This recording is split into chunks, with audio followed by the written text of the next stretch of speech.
plasticulture was introduced into our region, it was the dominant, it was the way that we grew strawberries. Unfortunately, not a lot of variety development in matted row. A lot of that was developed in northern areas, places like Nova Scotia. There's still breeding programs available, and of course, some of the varieties that Kim's breeding at Beltsville also can be used in matted row systems. So there will be dual purpose, some of the Rutgers materials also. So under matted row, what happens is you plant a mother plant. You plant a plant a couple feet apart, and then it starts filling in with those runners, with the daughter plants forming this, what we would call a mat of strawberries. The thing that you need to know before, as you get into renovating matted row strawberries, is that they are edge bearers. That means where they have a lot of light is where they're going to have the most production. So we need to keep the rows narrow. And oftentimes it's almost like you can't get them too narrow. There are certain varieties that are a little bit more weak runnering that we will have a little bit wider of a row. But in general, we don't want to have anything more than a 2 foot. 18 inches oftentimes is good. You can see the picture to your right is a little bit overgrown. A lot of that area in the interior of those rows is just not going to be productive. So the goal in renovation is to get back to narrowing those rows so that you can get, again, a light penetration and get that edge effect. So in this whole area of matted row system renovations, we're preparing for the next crop year. We're encouraging new runners and daughter plants. We're going to do this in year 2, 3, and if the stand is sufficient in year 4. And the steps are fairly simple, but there's some things that you need to know for each. We're going to put a herbicide application for broadleaf weed control. We're going to mow, narrow the rows, put in residual herbicides, apply fertilizers, and irrigate. So let's go over each one of those. So the first thing we're going to do is apply 2,4-D-amine. Weedar 64 is one of the current products to control broadleaf weeds. Things such as, and perennial weeds, broadleafs like dandelions. Annual weeds like lamb's quarter, pigweed, anything that's come up in that bed during the spring. And so what this will do is clean up over the row. Even though you're going to be tilling in the row middles, this will get those weeds out of the row itself. Then we're going to mow off the leaves. This is simply done with either a flail type or rotary mower. We want to make sure that we don't get down into the crowns as we mow. So you need at least about 1.5 inches. So you need to really be watching as you mow that you're just mowing off the leaves and not getting down into the crown areas. One of the decisions you have to make is if the planting looks a little weak, you may not want to mow at all. The mowing kind of gets rid of, it does get rid of some of the old materials, leaves that may have some foliar diseases.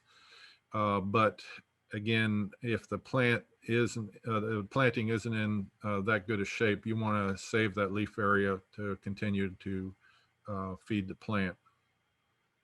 And we want to do this as soon as you're done picking. In fact, if you do it a day after you're done picking, that's fine. Do not mow a water or heat stress field. That's going to set them back.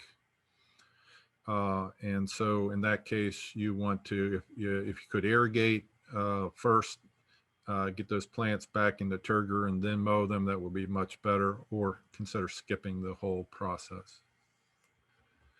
Then we're going to, after we mow, we're going to top dress with nitrogen. Generally, we're recommending around 30 pounds of nitrogen. If it's a weaker planting or that has doesn't have as many daughter plants in there or isn't running very well, then we might up that rate a little bit. And then phosphorus and potassium, hopefully you, in the first year, you got those levels up sufficient. But if you still should probably take a soil test and consider whether or not you need to add P and K. And then you go about narrowing the rows. So as we stated before, we should not have rows any wider than 24 inches. So after you mow off the leaves, you want to till, and you can see here, this was a planting where they had some issues, so they didn't even mow ahead of time, if you're on your picture to your right. But you're going to use a device like you see here, or you can take some tines out of your rototiller in the middle, and so that you get back to that 12 to 18 inches. As we state here, you use a little wider row for those varieties that tend to throw fewer runners, or if you have stress. And you're going to incorporate those mowed leaves. That's going to, and you're going to throw a little dirt up around the plants if you can. Not a whole lot, but just enough to help not cover crowns, but get into the old ribbon there and provide a little bit of soil for new runners. And by incorporating this leaf material, you're going to reduce disease mite problems. The next step would be to apply your residual weed control. The material that we use for broadleaf weeds is the real low rates of Simbar. Simbar can be, there are varieties that are sensitive to Simbar, so you want to make sure that you're using the right rate for the soil type. If you have issues with potential damage from Simbar, then you have Devernol and Dacthol. Unfortunately, neither one is a very good broadleaf material. They will be used, particularly Devernol will be used later on prior to going into fall. In like an organic system, you would not use herbicides, but do regular cultivation, and you'd be hand pulling weeds in the rows.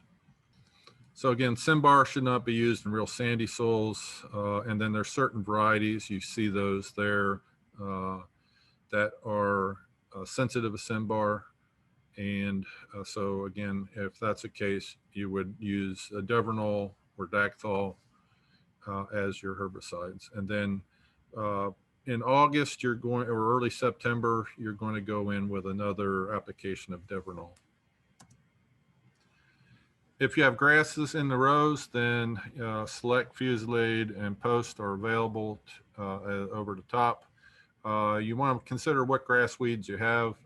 Select is good on some larger grass weeds like crabgrass and Volpanicum, but Post would be better for something like goosegrass. So if you don't know what kind of grass weed you have, get somebody out there to help you, and then you can select which product to use. If you have a lot of traffic in the field and you feel that your row metals are compact, then subsoiling the row metals could be done after you've done everything we said already.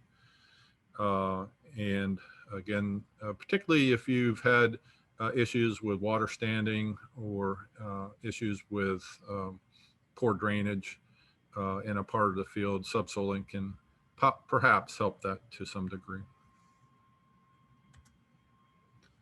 And this is probably the biggest key of all in any strawberry renovation, but is to don't stop irrigating.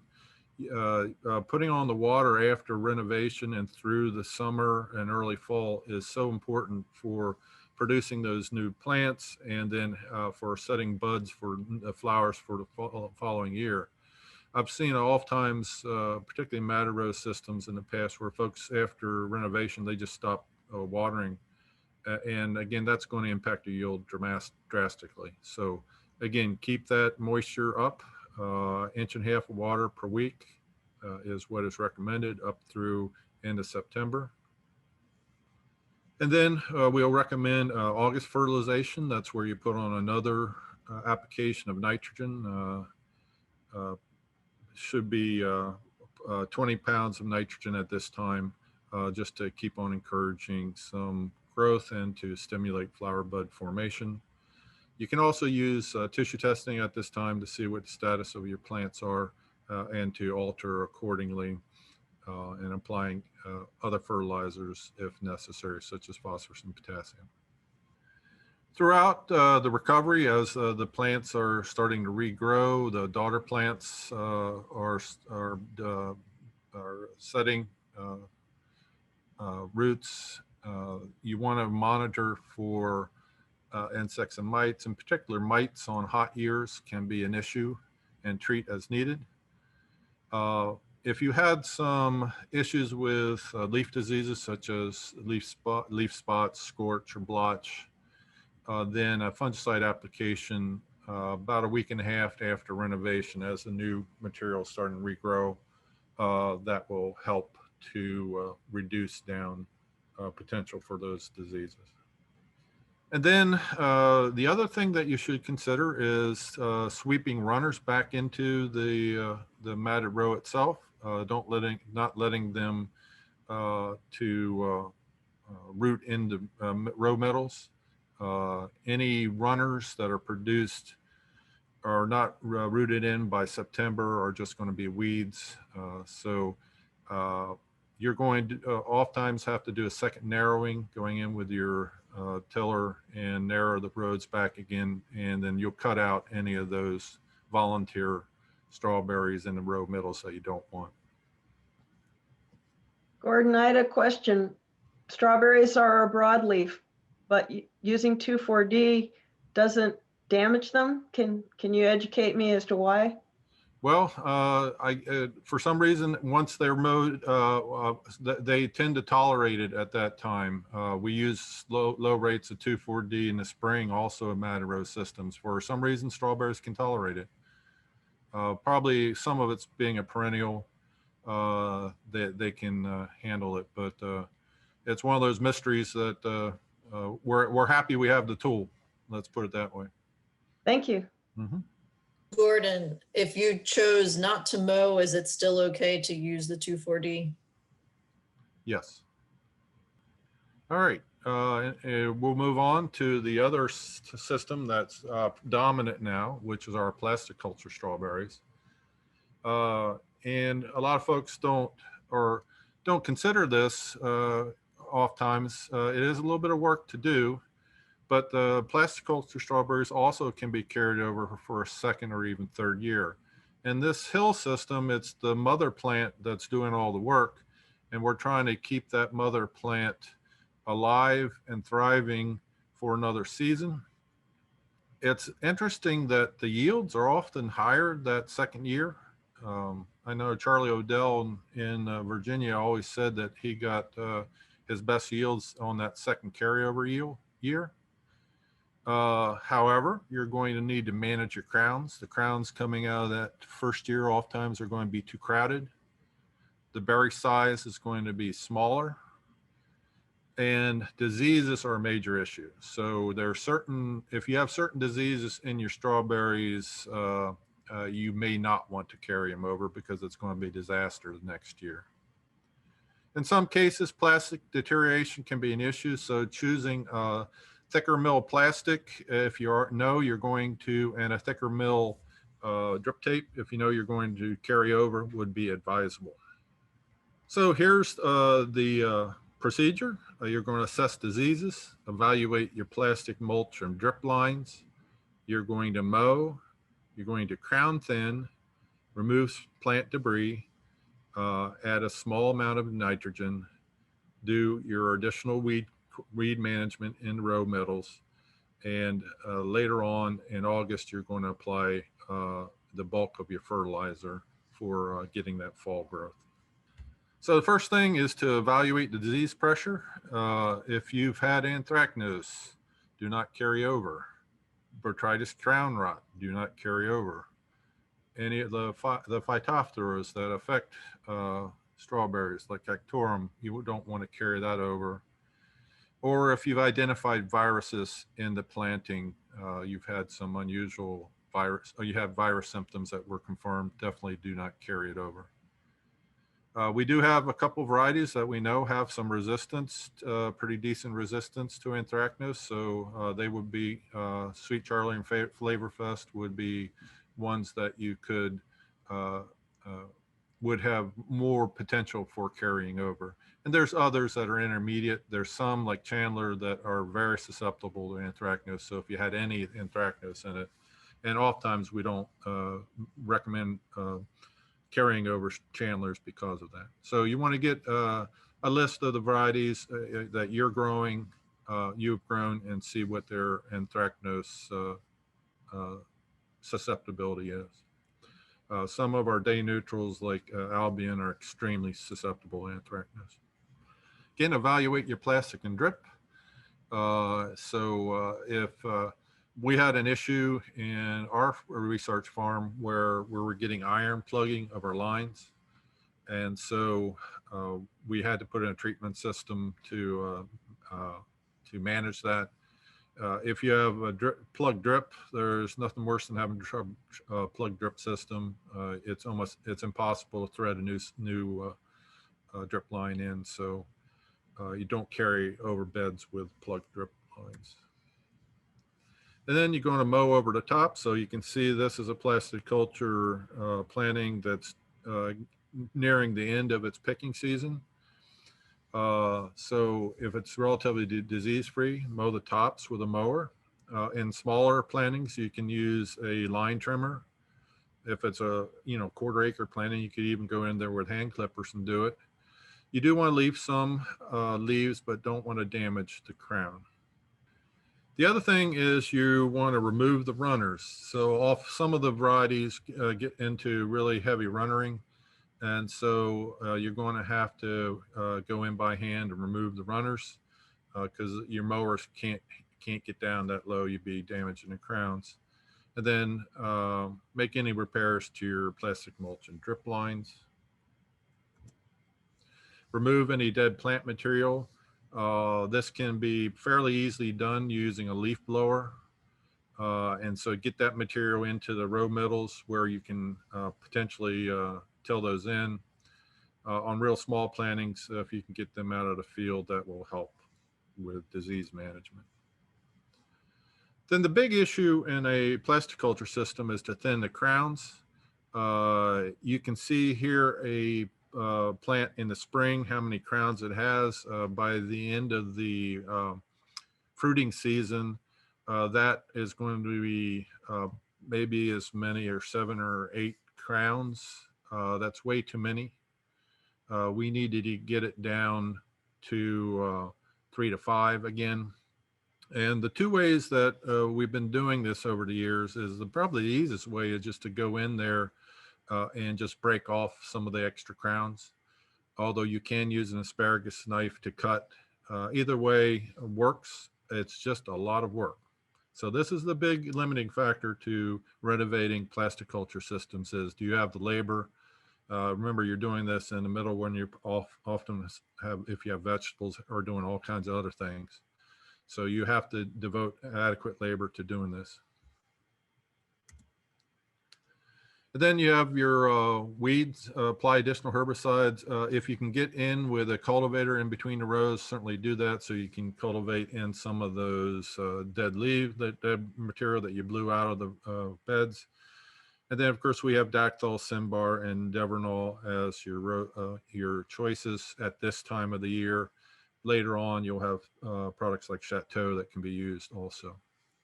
And the key, as we said with matted row, is maintain your plant health by controlling diseases, insects, and mites throughout the summer months. And can't say enough, irrigate regularly. That's how you're going to keep those plants healthy. We're going to put a small amount of nitrogen right at the, once we get the crowns thinned, about 20 pounds of nitrogen. And then back as we go back in late August, early September, you'll put your larger volume of fertilizer, depending on your soils, something like a 60, but 60 pounds of nitrogen and P and K. You're certainly going to need some potassium in there at that time. Gordon, you had a question related to that. If there's any preference on the end source, such as urea versus ammonium sulfate, or? Yeah, I mean, urea ammonium nitrate liquid is fine. We've not seen a whole lot of issues with it. And of course, your soluble calcium, potassium nitrate. So potassium nitrate's oftentimes good. Your mixed products, like your 20-20-20s, which have a mixture of products in them, can be used. So I wouldn't be fertilizing with straight urea because there's a little bit of a potential for it to gas off some ammonia. So I wouldn't do that. But urea ammonium nitrate, which is half urea, half ammonium nitrate, is fine. All right, and then just, so we're going to replant our missing holes by the middle of September. So you may want to order just a few plugs or get a few plugs to fill in some of the holes. Now, if that plant was missing because it was diseased, like it had Botrytis crown rot or it had some root rot issues, then that's setting you up for some potential for failure. You may need to consider some drenches of the holes so that you have a fighting chance for that plant. So if it's a Phytophthora, then you're using an oomycete material. If it's like Botrytis, you'd be using Botrytis material. And then just mention is the idea of renovating day neutral plantings. Day neutrals are repeat blooming varieties. Some of the more common ones that we've used over the years are Albion, Seascape, or San Andreas. What happens in a fall planting, you get in the spring, you'll get your harvest. If you keep them fertilized properly, you can keep them going into July, particularly Albion and Seascape. But oftentimes they will stop blooming. And in that case, you'd go through the same renovation as you do with the other plastic culture where you mow them over, de-runner them. And then in August, you'd fertilize them to get new growth. So you have some fall potential for fall production. I know some of the Cornell work has showed that you can keep them going for quite a long time with proper fertilization. I know Kim in Beltsville kept them going for over the whole summer. So depending on the variety. And here's my contact information. So I'll leave that up for a little bit. And we've got a couple minutes for final questions. I'll leave this up while I answer questions. I'll ask a question, Gordon. Mm-hmm. The list of cultivars that are sensitive to Synbar, they look kind of old. Like Right. I know Tribute and TriStar are ancient, Darrow is even more ancient. Is it time for somebody in the research community to test some newer cultivars? I'm assuming yes, but for the yeah, the answer would be yes.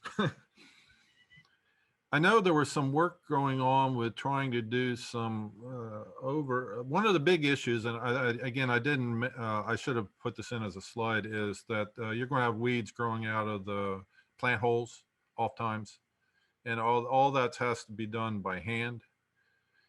We don't have any, other than grass materials, we don't have anything else that can be sprayed over the top. I know Brad Magic over in Rutgers, before he retired, was doing a little bit of work of trying to spray really dilute concentrations of Synbar over the top with mixed success. So I'm certainly not recommending that. But yeah, the holes are a major issue as far as extra work.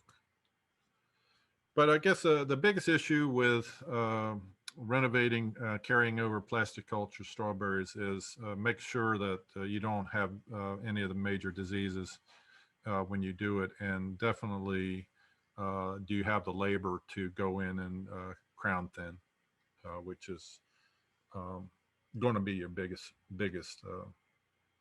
problem.